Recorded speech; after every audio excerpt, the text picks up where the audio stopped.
Ons het Sondag gesels oor onder andere die merk van die dier in Openbaring. Baie mense het vrees en wanopvattings oor wat hierdie merk is. Ek hou egter van die perspektief wat 2 Korintiërs 1 vers 22 vir ons as gelowiges gee.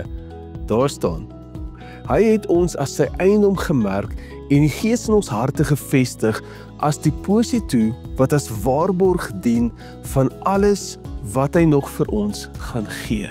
As jy jou lewe aan Jesus gegee het, het God jou reeds gemerk. Nie met vrees nie, maar met sy Gees. Jy is nie net 'n volgeling van Christus nie. Jy is sy eiendom, sy kind, sy erfgenaam.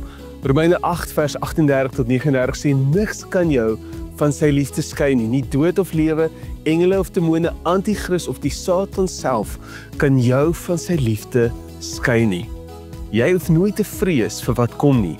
Jy's verseël, jy's vas, jy's veilig in God se hand, want jy behoort aan hom.